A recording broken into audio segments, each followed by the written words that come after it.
Pak Jokowi nafsu dan stamina politiknya masih Masih. Kenapa sekarang ya beliau turun gunung? Kenapa lambung? Betul. Ya mungkin ketemu antara satu keinginan dari sebagian kelompok aristokrat lokal deh ya untuk memberikan penghargaan kepada Pak Jokowi. Tapi kan bukan itu yang dilihat oleh Pak Jokowi. Oh ternyata ada tradisi nginjak kerbau juga. Kepala kerbau. Kepala kerbau, ya. Dan di situ kan orang kemudian membicarakan tentang relasi yang sudah hancur antara Pak Jokowi dengan PD Perjuangan. Kalau ada reaksi keras dari PD Perjuangan, justru itu yang ditunggu oleh Pak Jokowi. Dalam sejarah Republik pasca reformasi, itu tidak ada presiden yang memilih wakil presiden untuk kali kedua. Ya. Karena peluang untuk kembalinya pasangan Prabowo Gibran di 2029 itu mengecil, maka ini sinyal, satu sisi Pak Jokowi mengirimkan sinyal loyalitas kepada Pak Prabowo, sisi lain juga mengirimkan sinyal pamit diam-diam. Pak Jokowi bisa mengatakan, saya kan sudah menawarkan Pak Prabowo Gibran. Kalau misalnya Mas Gibran nggak dipilih, ya jangan salahkan kalau saya cari opsi lain. Itu yang saya sebut semacam exit strategy.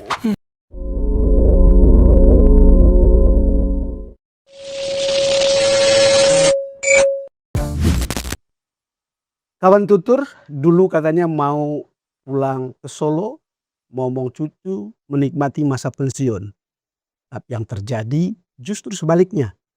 Presiden ke-7 Jokowi kembali belusukan politik, memicu spekulasi politik dari Lampung hingga seantero tanah air.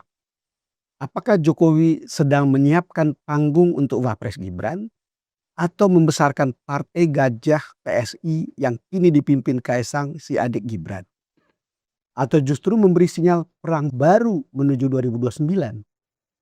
Bersama Prof. Burhanuddin Muhtadi, Guru Besar Ilmu Politik UIN Jakarta, yang juga lebih ngetop dikenal sebagai pendiri Lembaga Survei Indikator Politik Indonesia, kita bedah apa sebenarnya yang sedang diperjuangkan Jokowi. Saya mengenal baik Profesor Burhanuddin Muhtadi ini. Dulu dari mahasiswanya sampai kemudian jadi peneliti, lalu kemudian sekarang saya harus memanggilnya Profesor. Nggak usah dipanggil Prof. Saya senang sekali dan bangga melihat perkembangannya. Saya dan Dr. Slamun, kita sambut Mas Profesor Burhanuddin Muhtadi. Mas Profesor, terima kasih sudah ketemu lagi. Setelah lama kita tidak bertemu dalam forum seperti ini. Apa yang Anda pikirkan ketika Presiden ke-7 Pak Jokowi kembali melakukan safari politik? Saya langsung menduga beliau punya agenda politik yang jelas sedang dia capai, sedang dia raih. Karena beliau ini political man. Setiap langkah dan manuver yang dilakukan itu pasti ada ukuran-ukuran dan sekaligus indikator yang ingin dia peroleh. Jadi pertama tentu yang mudah sekali untuk kita baca dari seorang Pak Jokowi ketika turun gunung melakukan safari politik ke banyak tempat. Yang pertama adalah menaikkan suara PSI. Ini mudah sekali yuk kita baca. Simple karena perolehan PSI menurut survei elektabilitas jika pemilu diadakan hari ini itu masih kecil, kisaran 1,7%. Sementara tahun depan itu hajatan pemilu sudah mulai rame, terutama untuk pendaftaran calon daftar caleg sementara. Kalau misalnya masih di bawah 4% perolehan PSI menurut survei elektabilitas, itu berat buat PSI untuk menarik caleg populer dari partai lain. Jadi perlu daya dongkrak, dan daya dongkraknya itu harus dari bapaknya Kaisang. Jadi nggak cukup ketua umumnya, tapi langsung dari mbahnya. Gitu. Tetapi apakah memang Jokowi itu masih somebody? Atau karena banyak juga yang mengatakan dia adalah tokoh masa lalu dalam pandangan Anda? Ya tentu wajar kalau orang mengatakan Pak Jokowi mungkin kehilangan auranya setelah tidak lagi menjabat, tetapi menafsirkan seorang Pak Jokowi hanya semata-mata dari jabatan formal itu juga salah. Karena tentu Pak Jokowi masih punya harisma, dan itu bisa kita lihat misalnya dari dua indikator ya. Indikator yang pertama adalah tingkat kesukaan terhadap Pak Jokowi. Nah, dari data-data survei yang saya lakukan, memang ada sedikit penurunan, ada 2 kali penurunan tingkat kesukaan terhadap Pak Jokowi. Yang pertama setelah Pak Jokowi menyatakan mendukung Pak Prabowo ya di tahun 2023 akhir Iya. dengan memberikan restu kepada anaknya maju sebagai cawapresnya Pak Itu Prabowo. ketidaksukaan itu Turun. turun. Awalnya sebelum beliau mengizinkan anaknya sebagai cawapres Pak Prabowo, tingkat kedisukaan 94%. Ketika memberikan dukungan turun jadi sekitar 87%. Jadi ada terkoreksi sekian poin, tapi nggak sampai double digit. 87%. Itu pertama. Itu pertama kali tren penurunan yang pertama. Nah, yang kedua itu ketika beliau tidak lagi menjadi presiden dan beliau seperti samsak tinju ya, Ya. pukul dari banyak arah, Dari berbagai arah. dari 8 penjuru mata angin, mulai dari isu ijazah palsu, kemudian isu pemakzulan putranya sebagai wapres yang dikeluarkan oleh sebagian oknum purnawirawan TNI. Itu terjadi penurunan memang setelah beliau tidak lagi menjadi presiden. Dari 87% menjadi kurang lebih sekitar 76%. Nah, tapi belakangan ada kenaikan sedikit, tetapi belum menyentuh angka 80%. Tapi taruhlah kita ambil angka paling pesimis, yaitu 76% tadi.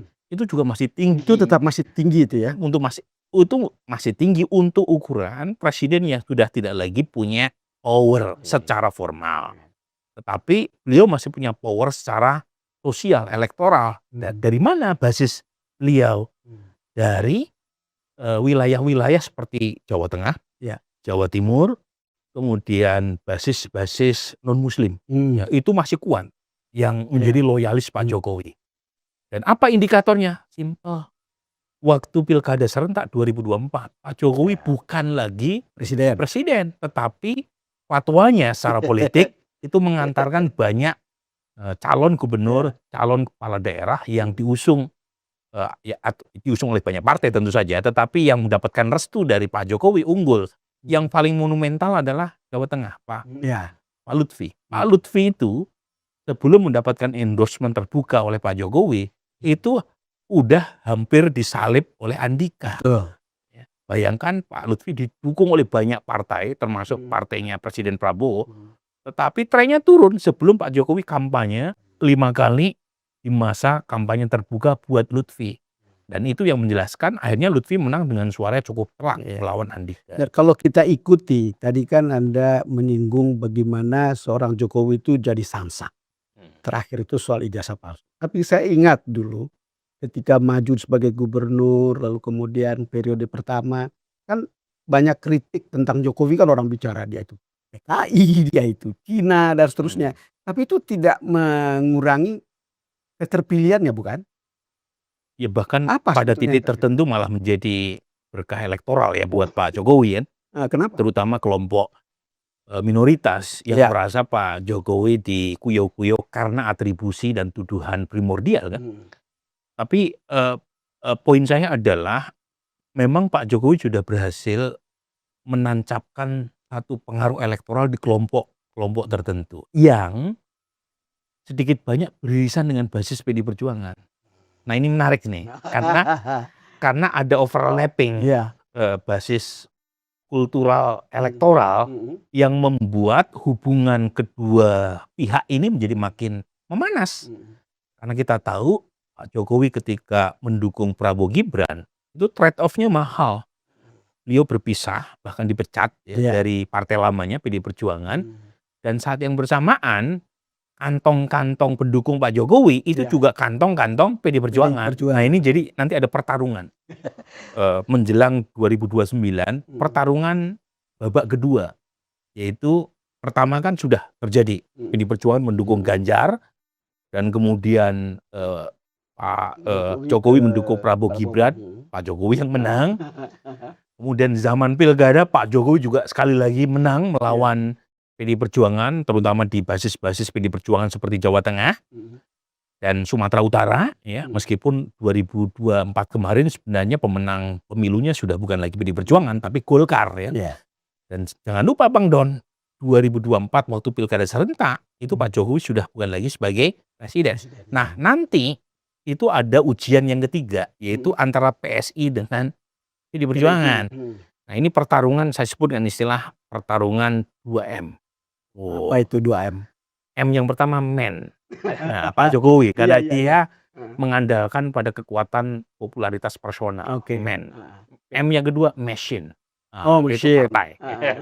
Itu PD Perjuangan Iya, kan. iya, iya. Karena PD Perjuangan mengandalkan pada struktur partai dalam Mhm. rangka menjaga basis suaranya Mhm. tidak digerogoti oleh pihak lain. Dalam hal ini adalah Jokowi dan PSI. Jadi ini yang nanti akan makin menguat. Nah, pada titik ini sebenarnya Gerindra ada irisan yang lebih pro Pak Jokowi. Karena kalau misalnya PDI Perjuangan yang tergerogoti, Mhm. satu sisi, itu kan buat Gerindra mengurangi pesaing gitu ya. Karena Iya, PDI iya, iya. Perjuangan bagaimanapun Iya. masih kekuatan yang Mhm. besar. Betul. 2024 kemarin meskipun PDI Perjuangan mengalami penurunan, dia yang menang di 2024 kemarin. Jadi kalau misalnya ini terjadi perang Bratayuda antara PSI, tentu bukan karena PSI-nya, Iya. PSI masih kecil sampai hari Karena ini, Pak tapi karena Pak Jokowinya. Jokowinya Nah. versus PDI Perjuangan, Mhm. ya ada yang bertepuk tangan di luar gelanggang, gitu kan itu. Nah, tetapi sisi lain juga ini bisa mengirimkan sinyal ancaman juga kan, kalau misalnya paket Pak Jokowi dengan Pak Prabowo berpisah jalan di Iya. 2029 nanti. Jadi ini memang masih sangat cair, tetapi menarik untuk melihat seorang Pak Jokowi turun gunung, Iya. sesuatu yang tidak membuat saya kaget sama sekali. Tidak kaget sama sekali. Justru saya heran kalau misalnya ada orang yang percaya seperti pengantar Banten tadi. Iya, iya, iya, iya. Percaya bahwa saya akan pulang Mhm. ke Solo sebagai warga negara biasa. Kalau ada orang yang percaya seperti itu artinya naif betul mereka. Betul. Seperti tidak mengenal seorang Pak Jokowi. Cuman orang biasa aja yang Orangnya. Enggak, yang ingin saya simpulkan bahwa Anda bisa melihat bahwa safari ini sebetulnya juga bisa berbuah sesuatu gitu. Tidak bisa dilihat remeh atau dilihat seolah-olah itu hal kecil begitu untuk kepentingan politiknya Pak Jokowi dan kawan-kawan. Jadi ini tentu punya implikasi politik besar ya. Pertama, itu tadi secara keluar itu sudah saya jelaskan implikasi politiknya antara PSI dengan PD Perjuangan. Kan Pak Jokowi melakukan safari Ya. di basis-basis PD Perjuangan. Karena memang tidak bisa disebut sebagai basis PD Perjuangan per se, karena Ya, Pak ya. Jokowi juga populer Ya. di Lampung, di NTT. Iya, betul. Ini kan basis-basis Pak Jokowi juga yang kebetulan overlap kan. Ya, makanya saya Dan jangan lupa tanya. Bang Don, waktu Saya- di Lampung ada simbol.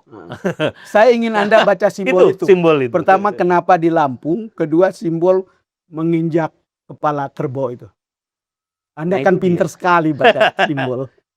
Sebenarnya nggak sulit ya untuk membaca simbol. Iya, iya, iya. Tentu Pak Jokowi punya banyak amunisi untuk mengatakan, tidak, saya diundang oleh kelompok adat Iya, iya, iya. di Lampung yang memberikan penghargaan.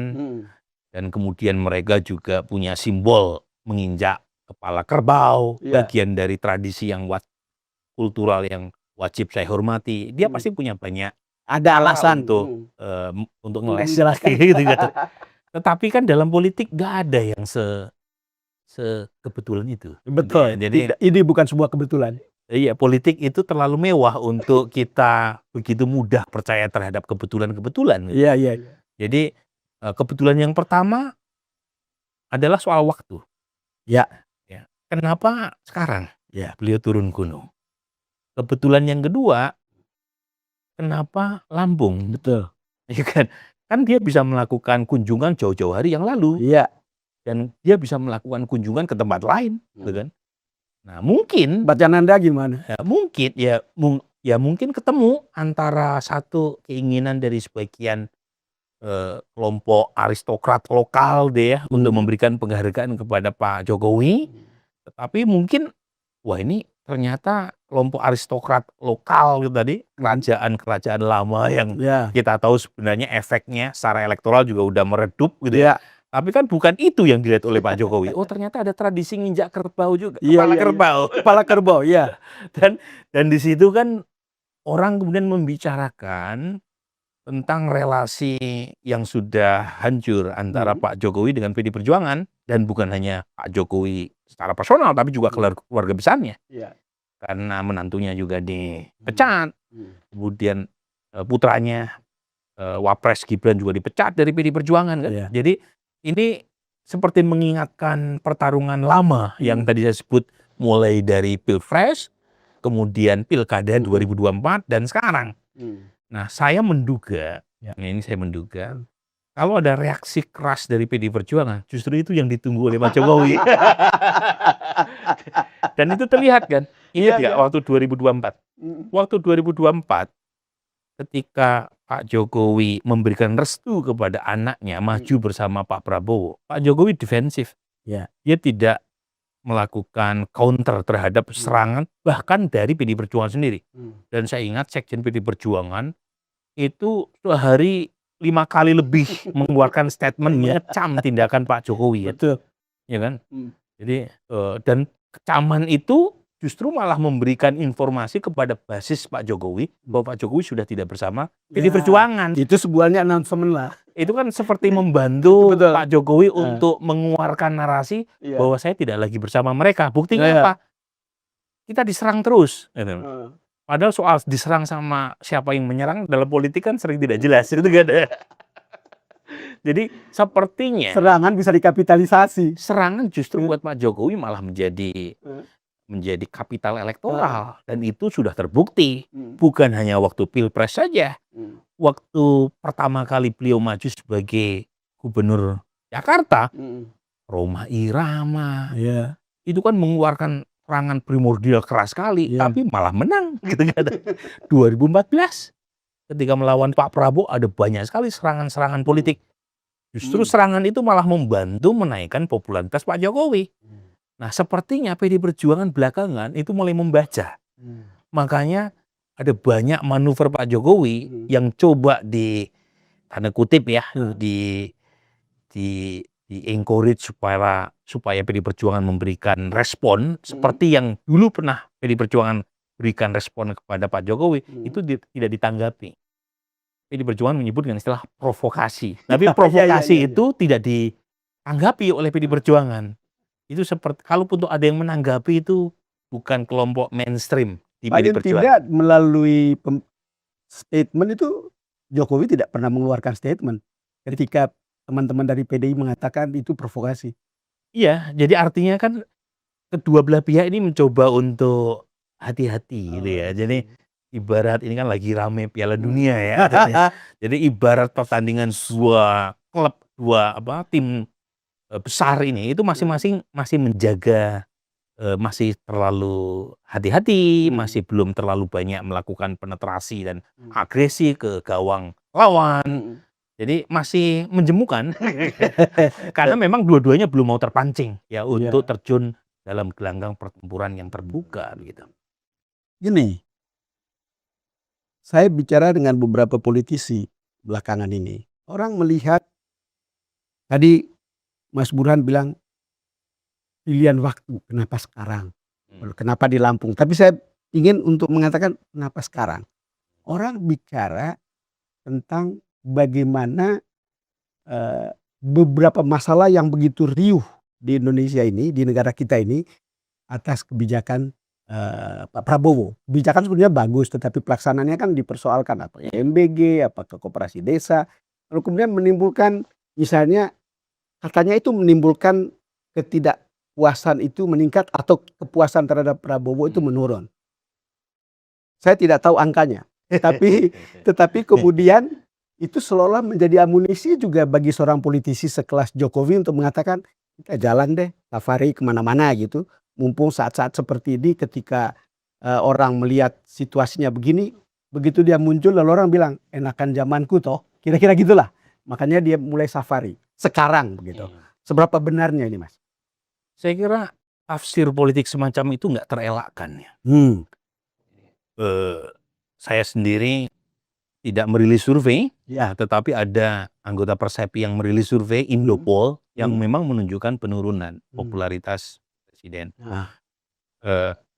Tentu kita perlu menunggu ya data survei dari lembaga-lembaga lain. Tapi poin saya, kalau kemudian ada pihak-pihak tertentu yang menafsirkan turunnya Pak Jokowi ke safari politik di banyak daerah sebagai satu sinyal yang menunjukkan beliau mulai mencium gitu ya, aroma terkait dengan 2029 dan Iya. itu ada